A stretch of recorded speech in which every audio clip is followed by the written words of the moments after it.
How's it going, everybody? Adrian Simple here from thegamingobserver.com for Monday, September 30th. Sorry I couldn't be here yesterday, but I'm back and better than ever. Let's get into the news from the weekend.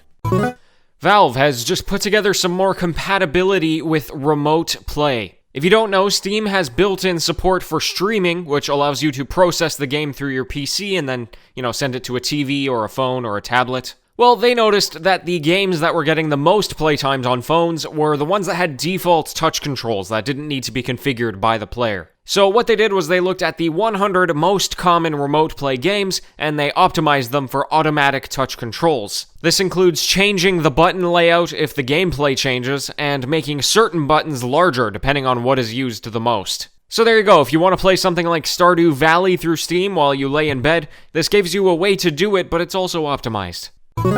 The famous trading card game Magic the Gathering has had a troubled history through digital formats, and it wasn't until MTG Arena that people really started to pay attention. Well, it is officially now out of beta, which means you can play it entirely online for free. There are tutorials that will guide you through the rules, and then they give you 5 free decks. From there, you can purchase packs just like you do in real life, with many of the same formats available. Not only that, but a lot of newer physical packs will come with a digital code that you can redeem through this as well, which I think is pretty cool.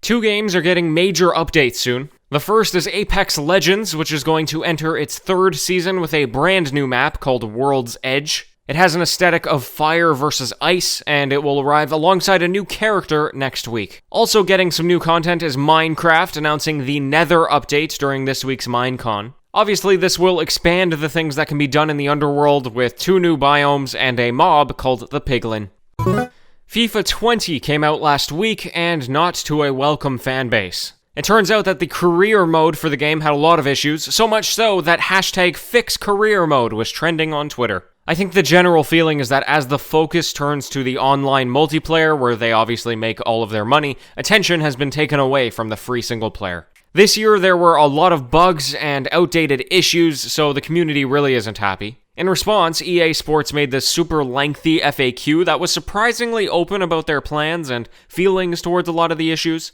And, obviously whether or not they follow through with it is up to them, but it seems like their priority is to at least fix the career. But it's so hard to do stuff like that when you're releasing a new game every single year. Especially with these sports titles. Things would just be so much better if they released a new sports game every 2 or 3 years so they could improve things as they go. Anyway, we all know they're not going to do that, but it's a hope, right? That's all of the news for today. A big thanks to Paul for leaving me a 5-star review on Amazon. I'll be back tomorrow as scheduled, and until then, happy gaming, everyone.